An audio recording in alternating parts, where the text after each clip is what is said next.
こんにちは。裏技英語のお時間でございます。今週もよろしくお願いいたします。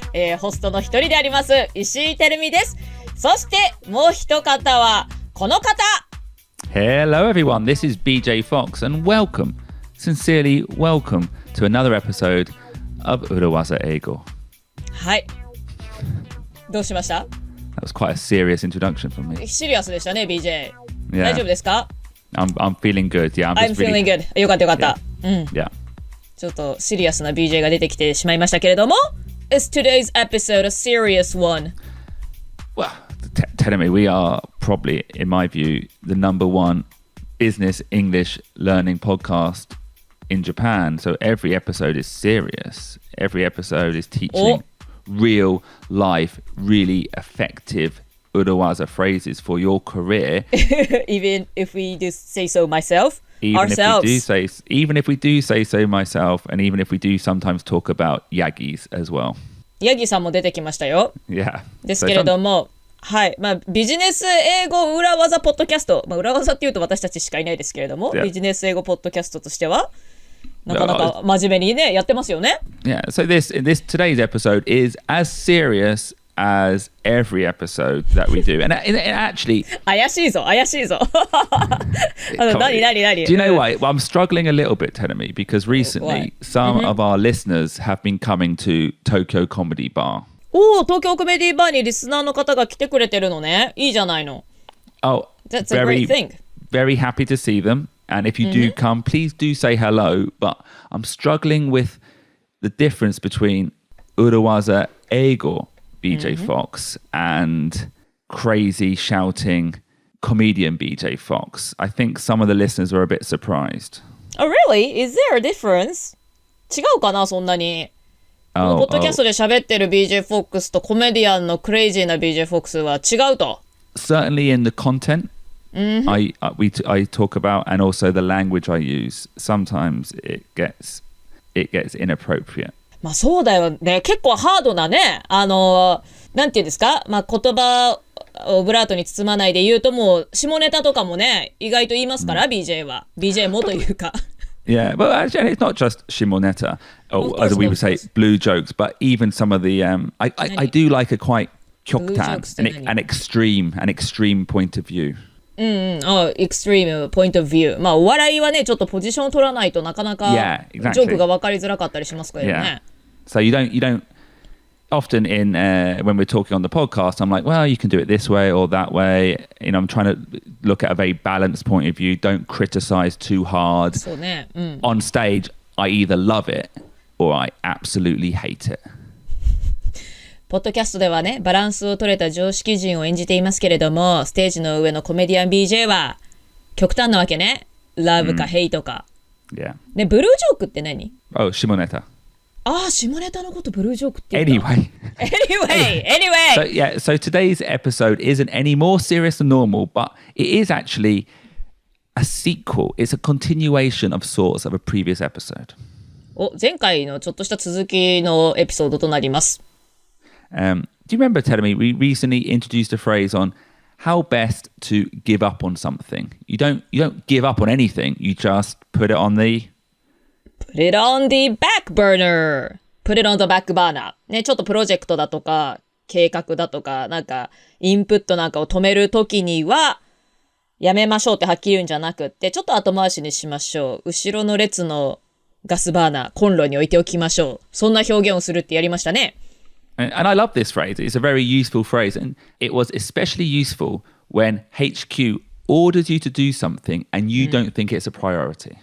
HQ がね、まあ多分海外にあるんでしょう。まあなんか日本マーケットに向けてとある指示をしたんだけれども、日本に住んでいるものとして感覚としてなんか優先順位低いなと思ったとします。And you can't just tell your team that we're going to ignore HQ. So instead of ignoring, you put it on the back burner and hope that they forget about that project for the rest of time.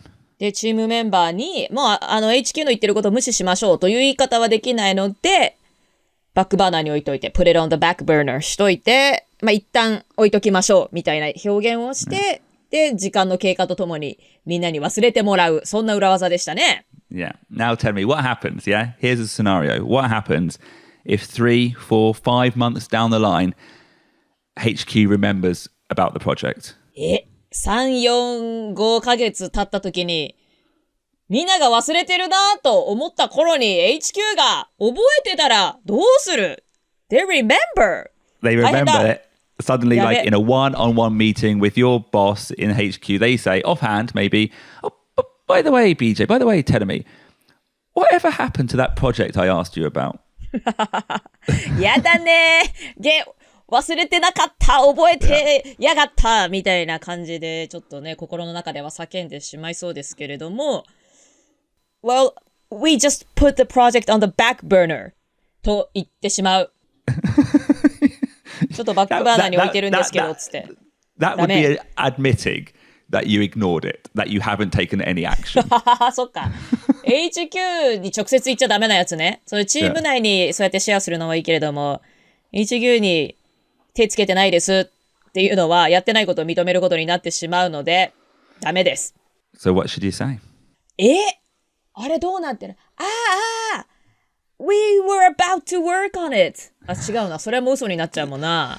Do you know, that's not a bad urawaza, but I think the best way to deal with this situation is to use today's urawaza phrase. What is it? You don't say you put it on the back burner. You don't say you forgot. You just say it slipped through the cracks. Wow. 新しい裏技だ。It slipped through the cracks. It slipped through the cracks.It slipped through the cracks. スリップ、車がスリップするなんて言いますけれども、滑るという意味ですね。クラックは、なんかひび割れとか割れ目を滑っていった。Yeah, okay, I think, cracks is correct there. You know, I'm imagining like on the road, the cracks on the paving stone on a road. I think slip here is less about suberu, like slipping over, and more...It sounds more like falling through. Imagine water going through the cracks, disappearing through the cracks on a road. なるほど。BJ のイメージだと、道に敷かれた石の間にこうクラックがありますね。で、その間をこう滑るというよりは滑り落ちていくっていう感じですね。水がそのひび割れの中にスーッと吸い込まれて滑り落ちて消えていく、そんな感じでしょうか。私のイメージはね、氷河のクレバスの間にこう、落ちてってしまうみたいな、そんなイメージ。Hyoga is what? Iceberg. Iceberg. Or iceberg. No, it's not iceberg. It's glacier. グレイシアか。グレイシアの間の割れ目ってあそこ落ちると大変なことになっちゃうじゃない？ Yeah, no, but I think it's more... That's more dramatic. This is more like, almost like sand slipping through your fingers.You know, when you're holding sand and it slowly goes through the cracks in your fingers. はいはいはいはい。ちょっと氷河の間のクレバスに落ちるっていうのはちょっと大げさすぎるので、そこまでじゃなくって、こう指の間を砂がすり抜けて落ちていくような、滑り落ちていく。そんなイメージですね。So the project has slipped through the cracks. It wasn't a dramatic fall. It just slowly but surely disappeared over time.それをプロジェクトに応用させるわけですね。プロジェクトは指の間からいつの間にか滑り抜けて、滑り落ちて消えてしまいました。I think, sorry, I'm correcting myself here and correcting you. I think you said yubi no aida. I think the cracks here, that was just an example of something slipping through fingers. The cracks here are, what are they? Maybe the cracks in your attention.人々の注目だとか、みんなが気にしていることの意識の間。Yeah. その隙間を消えて、滑り抜けて消えていってしまったって感じでしょうか？ Yeah, 滑り抜けていってしまった？ A good example, and this has happened to me a number of times, and not in an urawaza sense, but in a real sense, where you've been told to do a project, and it's not clear which team should take ownership.プロジェクトをやるように言われたけれども、どのチームがオーナーシップを取るべきか明らかじゃないみたいな時は、なんかいろいろな大きな組織だとありそうですね。Yeah, like a multifunctional team, a multifunctional project. Is it a marketing activity? Is it a sales division activity? Should the PR team take the lead? And because no one knows, there are cracks between the teams, and the project slips through them. なるほど。マルティファンクションな課題だったりすると、実際それをやるのはマーケティングチームなのか、セールスチームなのか、PR の仕事なのか明らかじゃなかったりするので、結局誰もオーナーシップを取らずに、なんとなくチームの間の割れ目、空間、隙間をシューと滑り落ちてって消えてってしまう。Yeah, and that, by the way, is the correct usage of the phrase. That is the true usage. The project genuinely slipped through the cracks. あ、そうやって使うんだ。Yeah. The project slipped through the cracks. プロジェクトはチームの間のクラックを滑り落ちて消えてってしまいましたと。But today, we want to introduce this phrase as an urawaza, where the phrase can be used to cover up the fact that either you simply forgot to do it, or as we were talking about in the previous episode, you intentionally put it on the back burner. はい、そうやってプロジェクトに対して誰もオーナーシップを持たずに、なんとなく消えてしまったっていう時にこの表現は使うんですけれども、それとは別に今回は裏技としてですね、ほんとシンプルにやるのを忘れていたとか、もうわざともうバックバーナーにちょっと後回しにしていた時なんかにこのフレーズを使えると、裏技として使えるということですね。So you don't admit that you didn't do it, right? No, you don't admit you didn't do it. There is no you. There is no I here. You aren't blaming other people either, or yourself. The project did it. The project slipped through the cracks. すごいうまいこと言ってますね。あなたでもなく、私でもなく、主語が人ではないわけですね。No. 誰のせいでもない。No. どのチームのせいでもない。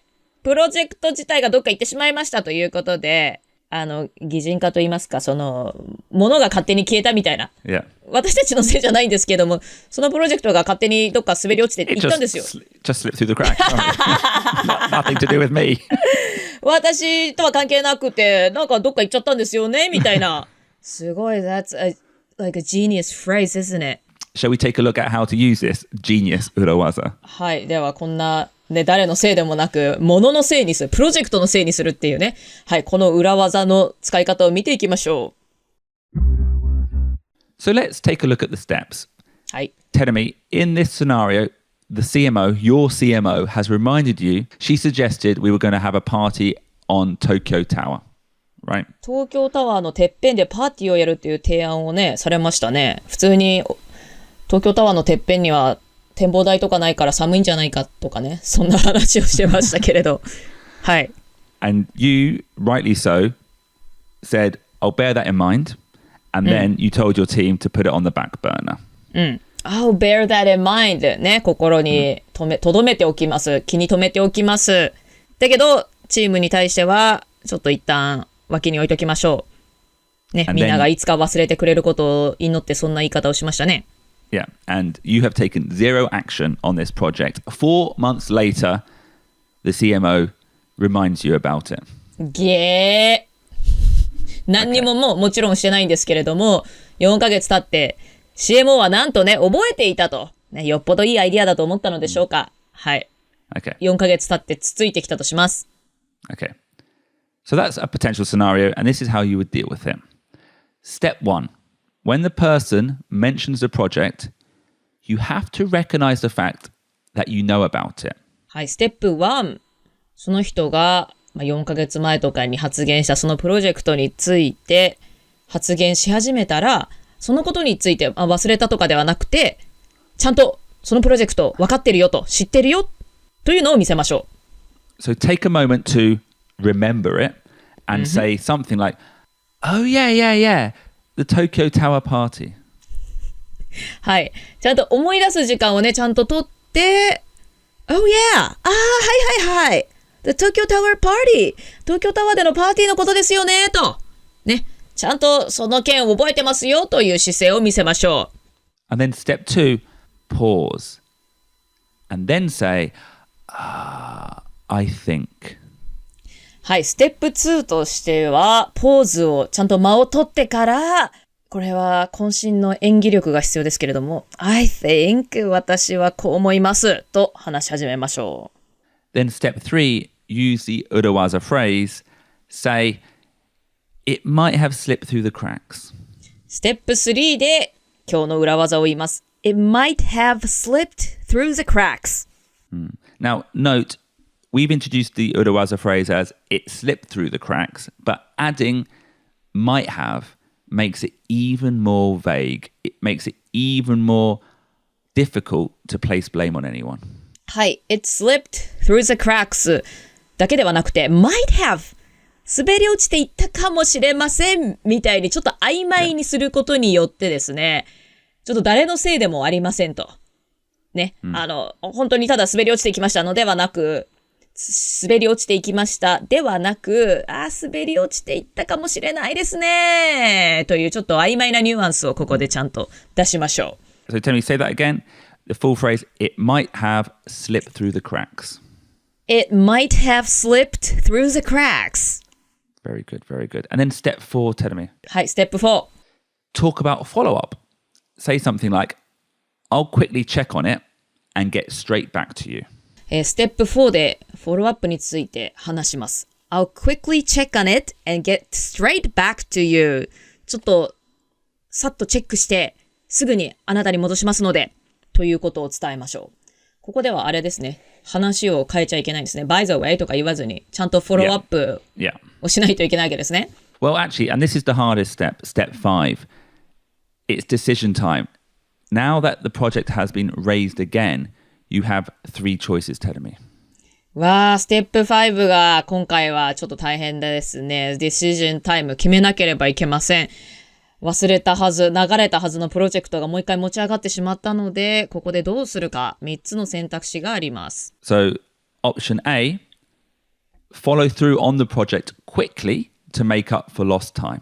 はい、選択肢 A としては、もう何もしてなかったその数ヶ月分をさっと取り戻すかのように、さっとそのプロジェクトに取り掛かりましょう。Option B, follow up with your boss and explain why it didn't move forward. Maybe don't mention that you deliberately put it on the back burner, but explain the reasons you decided not to do the project. はい、選択肢 B としては、ちゃんと上司にフォローアップの報告をしてですね、どうしてそのプロジェクトや、いろいろなインプットが前に進まなかったかということを説明しましょう。決してわざと横に置いてたとか、わざとスルーしてた、そういったことは伝えてはいけませんよね。Yeah. And then option C is once again put the project on the back burner and once again hope it's forgotten about. 選択肢 C としては再び後回しにしてしまいましょう。put it on the back burner をしてしまいましょう。そしてまた時間の経過とともに忘れてもらうことを祈りながらということですね。Okay, now tell me, はい。these scenarios actually came up for me a lot, I think. 実際に BJ はこういった状況によく出くわしたのね。Like some over-enthusiastic person in HQ giving us ideas for the local market, maybe in a brainstorming session, and yeah, I would take the decision to ignore it and put it on the back burner. オーバーエンスユージアスティックパーソンって面白いですけども、めちゃくちゃなんか張り切っちゃってる。情熱的だけどちょっとトゥーマッチかなみたいな。もう思いつきでどんどんいろんなインプットを、日本だったらこういうことやればいいんじゃないみたいな。Yeah, do this, do this. And then, and that by the end of the session, there's like 10 different items on the list and we haven't got enough time. Maybe it was a good idea, but we just realistically don't have enough time to do everything. So you decide your priorities and put some things on the back burner. ね、思いつきで適当なことを言う人いますからね。で、現場の人は振り回されてしまいますけれども、実際問題、時間は限られてるわけですし、ちゃんと現場で優先順位をつけて、時間内にできることをしなきゃいけないので、思いつきでね、言われた非現実的なアイディアは、ちゃんとバックバーナーに置く、後回しにする、一旦横に置くという決断をしないといけないですね。And usually, if it ever came up again, I would usually choose option B. Explain why it didn't move forward. で、大抵の場合は、So did this happen to you a lot, like after a few months? Yeah, loads of times. Yeah, what happened to that idea? And I was like, oh, not that idea.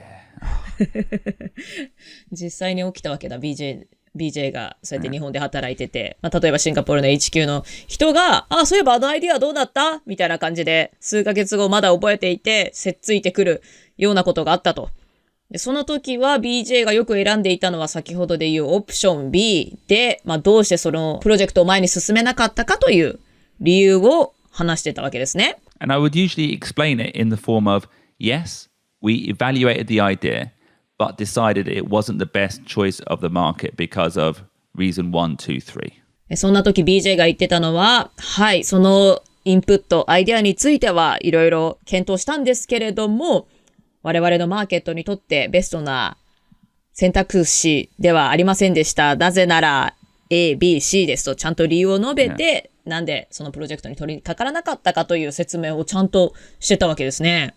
And then I would say, sorry, I thought we already got back to you on it. It must have slipped through the cracks. 本当に口が達者なんだから。Sorry, I thought we already got back to you. もうお伝えしていたかと思ってましたって言うんだ。いや、もう口がうまいね。なんか BJ と口喧嘩したら勝てなそうだな。もう伝わってるかと思ってました。すいません。ってことは、あれですね。It must have slipped through the cracks. どっか行ってしまってたわけですね。slip through the cracks. 辞書的な意味だとね、注意を免れるとか見過ごされるって意味なんですけれども、こういう時に使うんだ。Yeah, so not only the project slipped through the cracks, but also my reporting also slipped through the cracks. プロジェクトそのものじゃなくって、自分がレポートすること自体もクラックの間に消えてった。それさえもちょっとどっか行ってしまったみたいですね。なんていう言い方をするのね。And this is a good tactic actually, option B, because what often happens is when time passes, telling me, people's passion, energy, enthusiasm for a project disappears, so it's easier to be negative. オプション B のいいところは、時間の経過とともに人のやる気っていうのは低下するものなので、ちょっとネガティブなことは、直後よりも言いやすい雰囲気になりますね。And also it does look like you've taken the time to think about it. ちゃんと考えましたよと。即断でやめたんじゃなくって、ちゃんと検討を重ねて、時間もかけていろいろ考えたんですけれどもっていうニュアンスが伝わりますと。I think option A, where you follow up on the project, is good if actually the idea is a good idea and you genuinely did forget. It genuinely did slip through the cracks. Option A. オプション A は本当にそのもらってたアイディアが本当にいいアイディアでシンプルに忘れていたという時、本当に忘れていたのであればオプション A を選んでもいいですよね。Option C, which is to put it back on the back burner, is quite frankly risky. オプション C はなかなかリスキーだと。リスキーでしょうね。のらりくらりするわけですからね。But sometimes I do it. BJ はよくこの手法を取ると。Yeah. Put it on the back burner を乱用するわけですね。There was one in my previous company, there was one particular project that was huge. I thought it had no value and I didn't want to do it. But my boss was very passionate about it.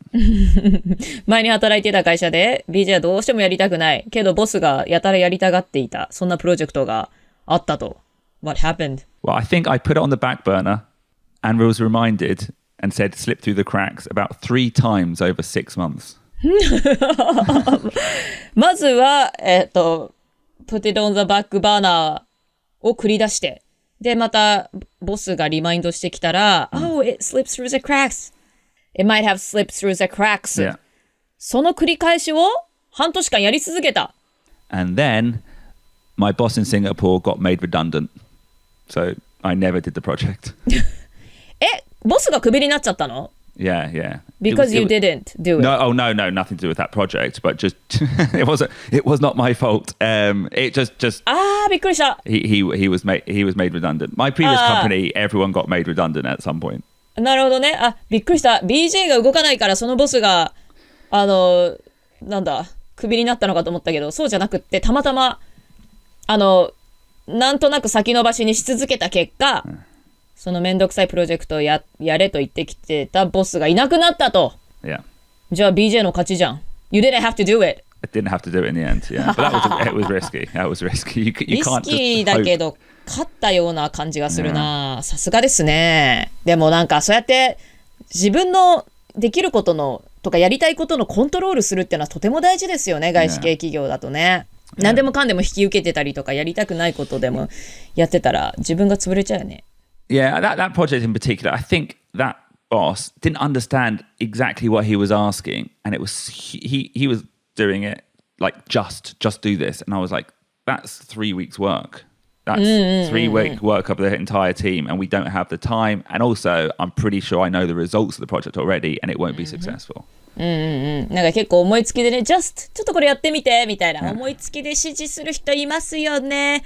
で BJ はもうその結果もなんとなく予想がついたということで、時間もかかるしね。はい、ということでのらりくらりちゃんとかわしたわけだ。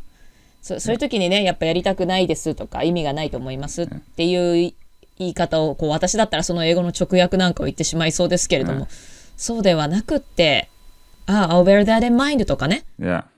Maybe it might have slipped through the cracks. その後なんて言えばいいんだ？もう一回考えますとか言えばいいの？ I'll get back to you later. Yeah, I'll follow up on it. I'll get back to you. And then, yeah. そういったいろいろな裏技を繰り出して先送りにして免れる。実際にやることを免れたというそんな例でございました。Tell me, shall we practice? はい、それでは練習をしていきましょう。無理に説得しようとしているわけではありません。We're not trying to convince you. でも、英語を上達させたいなら練習を重ねるに尽きるでしょう。いい方法の一つが、英会話オンデマンドアプリのキャンブリー。今ならスペシャルコード漢字2文字で裏技を入力すると無料レッスンを体験できます。ぜひお試しください。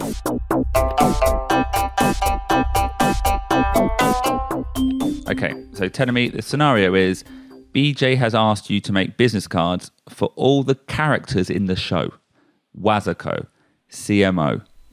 We have no idea what we'll ever use these business cards for. These characters don't exist. So you think it's a waste of time and you have put it on the back burner. But now, 2 weeks later, I'm asking you for a status update. はい、BJ が裏技英語に出てくる登場人物全員の名詞を作るようにと言ってきました。でもね、実在しないからな、なんてちょっとね、つまらないこと言ってしまったあれなんですけれども、そんなの作ってもな、なんててるみは思ったとします。まあ思ったので、自分の中で put it on the back burner しました。なんですが、BJ は2週間後にどうなってると。はい。どうなってるっていうふうに聞いてきたわけですね。All right, tell me, how's it going? Oh yeah, I'm doing great. How about you? Yeah, everything's going well with the bar and stuff. Yeah, the podcast still going well. Podcast, yeah. Yeah, great to hear that. What, anything you want to talk about? Me? Yeah. About not in particular right now. Okay. I was just wondering, tell me, did you ever get the Wazako business cards? Oh yeah, the Wazako and CMO business cards. Excellent. Step 1, brilliant. Good. Yeah. I think it might have slipped through the cracks. Oh. Yeah. Okay, I'll check on the status and get straight back to you. Okay, brilliant. I thought it was really good. Maybe what you could do differently is allow the other person to speak between the... So I think it might have slipped through the cracks. Then the person will likely say, oh, really? Oh, that's disappointing. And then you can come in and say, don't worry, I'll check on the status and get straight back to you. もう裏技をさ、使うのに必死でアドリブが効かなかったですね。相手との会話をする余裕がなかったですけれども、ちゃんと BJ が Oh, that's disappointing という、そういったフレーズを言うとして、言葉を言うとして、ちゃんと受け止める余裕を持ってないといけません。Yeah. Okay. はい。Okay, so that was excellent, Terumi. But imagine then the next meeting, the next week, you have another meeting with BJ. You need to now follow up. What choice do you take? はい、そうですよね。I'll get straight back to you と言ったからには、フォローアップをしなければいけないということで、A, B or C? なんでそれに取り掛からなかったかという説明をちゃんとすることにしたいので、オプション B ですね。私がやるのは。Okay. Hey BJ. Yeah. Regarding the business card for Wasako. Yeah. What was the status? Okay, I looked at them, but to be brutally honest, Yeah. Nice. I didn't think it was worth the money. Yeah. Oh. Yeah, sorry, I thought I told you. It must have slipped through the cracks. Bravo. ちょっとよかった今の演技。Excellent job. 言ったかと思ってたってやつね。やらしいな。Yeah. でもこれね、自然とできるようにたまにはならないといけないからな。